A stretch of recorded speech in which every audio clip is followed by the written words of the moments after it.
Thank you for staying with us here on Politics Today on Channels Television, where I have one of my guests leave. One is coming on set, is Dr. Nick Idoko.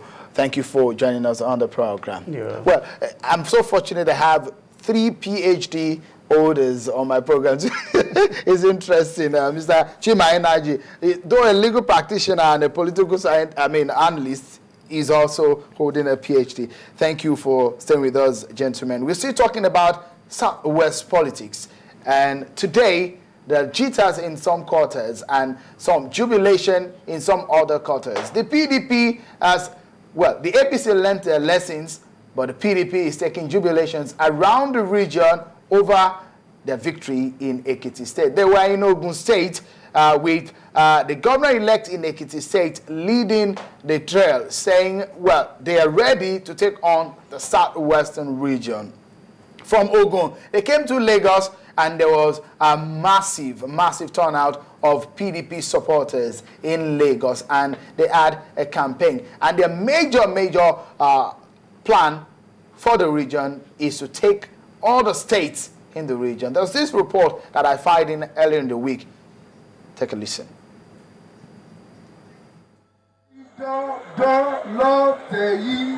Hundreds of PDP supporters converge on the Freedom Park in Lagos, and their aim here, they say, is to create some form of sensitization for their party ahead of the 2015 elections.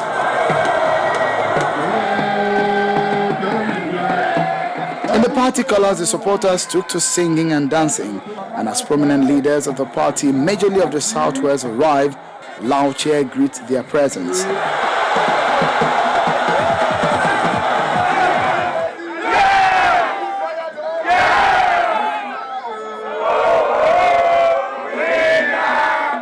These days, it seems to being a politician is the ability to sing, as most of the speakers who took to the podium led some singing sessions, while the jubilant crowd respond.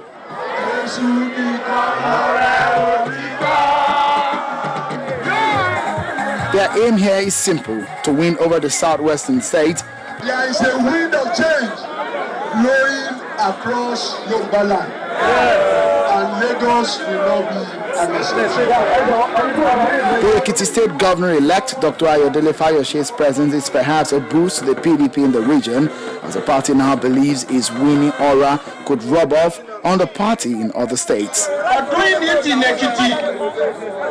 We want to implore you to also let us do it in Osun. By the grace of God, we shall do it in Osun. I want us going to do it. Thereafter, we will capture Lagos. We will capture Ogun. We will capture Oyo. And when it comes to Ondo, we will capture Ondo. We got the magic word. We got the strategy. We got the people. Yes. We got the support. Yes. From the inscriptions on the placards and the sort of crowd we see here, it is in a way a signal that the 2015 race has started in earnest. And definitely, it looks set that interesting times are ahead in Nigeria's political scene. Shehu Okimbaloye reporting for Channels Television News.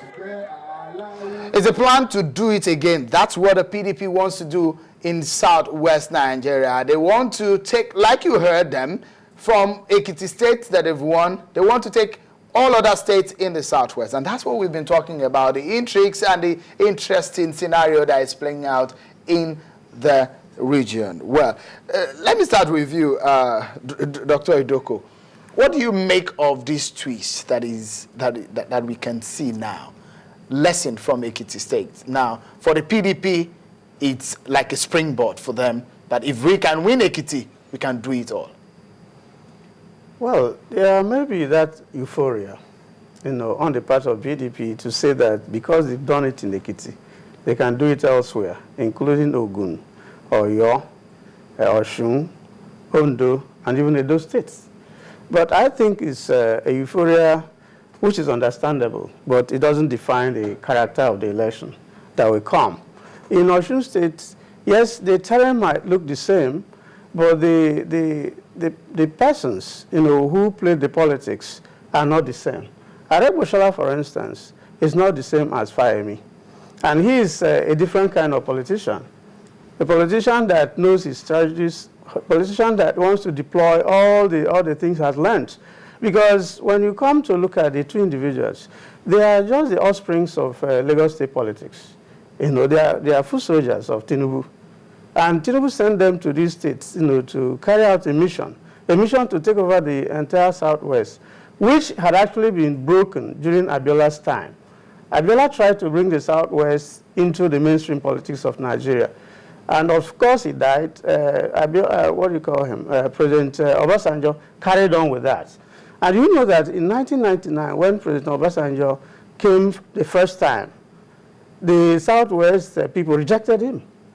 They said he wasn't their candidate. And in fact, they were not going to vote for him. But he redesigned the strategy and took over Southwest. That's why we have you know, all the Southwest states being PDP. But that jinx has been broken when Tinubu rose, you know, in the firmament and retook the Southwest. Now, Ekiti has gone down. But I don't think that's the way Osun will go, because the person playing the politics in Osun is different. Osun might be a very dicey thing for the PDP. I'm not going to say here that it's going to be easy for PDP. The campaign of sensitization they are carrying out is important for PDP. But I'm only afraid of Oyo, really. But for Ogun, I think it might be the same kind of politics. What happened in Ekiti was that Fayose actually did not understand the people, did not understand the politics. You mean Fayemi? Fayemi. He did not play the politics of poverty. He was playing the politics of development. And the politics of development is something that takes time to mature, to materialize. And you must meet the immediate needs of the people, you know, to be able to connect with them. He did not do that. You know, he was concentrating on policies of development, and that should have taken so much time. Is he a bad one to? No, it's not. It's not. Of course, it's not. But it doesn't work, is it? It doesn't work now. It cannot work now. And the people need now. They need their immediate needs to be met, and that's the politics of poverty, you know, which he did not play. You know, he was playing on the elite level and not going to the grassroots. You know, that was his mistake. I indict him, actually, because how many intellectuals do you have in government? You know, that we are going to, that they now fritter away the opportunity they have. And that fired me for not understanding the politics of Ekiti State, for losing that state. And that's why the PDP now is jubilating. That Fayose won does not also mean that the Ekiti people have made the right choice. Interesting. Ms. Ainaji, give us your own perspective to this. With what we have, is enough for the PDP? Well, if I were in PDP's shoes, I think I would rejoice when you win a state, I mean, that's dominated in a region like this. What do you make of it? We are going to do it again. In politics, anything can happen. Nobody should deceive himself. In politics, anything can happen. It can happen faster, anyhow, if there is rigging. But in a free and fair election, where every vote counts, anything can still happen. It depends on what you now did to reach or, you know, appease the people, so to speak. Sway them to your own way before you are able to, you know, get their votes. For example, I had stated here that you can't scratch me where it does not itch. As parents, we know that you need to feed your children very well. At the same time, you put your eyes on their development. The two can still go together. You understand?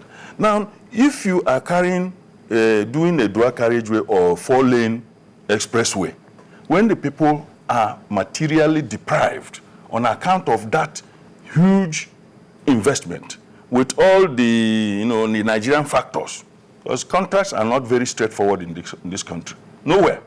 You understand? Now, you will find a total disconnect. That the man who has a bicycle is a wine tapper. He said, what am I doing with this? It has not meaning for me. Then somebody now comes and say, I will give your children free education. You are relieving him of a burden, because that is the tomorrow of the family. The wine tapper can sell his slippers to pay school fees. So if you can relieve him of that burden in any material way, at the same time, you still keep your eyes on something that will provide infrastructural development of the state. You understand? You are a winner any day. It is not so much that when you are an intellectual, then you have failed him. It doesn't matter. Intellectualism gives you the conceptual framework in which, because if you reason without, any theoretical or conceptual visualization of what you're talking about, you are doing a haphazard affair. So as an intellectual, you will have reasoned out what you want to do. Development, what is development? You have to develop the total man and his environment. Because if you have environment developed and you don't have a functioning man, there's no development. And you have an evolved man without a good environment, it doesn't work. Instead, if you have so much limited resources, develop the man. That's why poor people can invest all their money in their child or in children so that tomorrow will be better and poverty will be banished in their lineage. Right. So the point, therefore, is that, yes, Osun State may be different because of the incumbent there, but nothing should be taken for granted because that is where the mistake lies. Exam is coming, they say they got, many people who fail exams are the ones who are really intelligent but did not work hard. So they say there's no need to read. You open the textbook, you have seen everything is familiar, so don't need to work. You'll be playing music.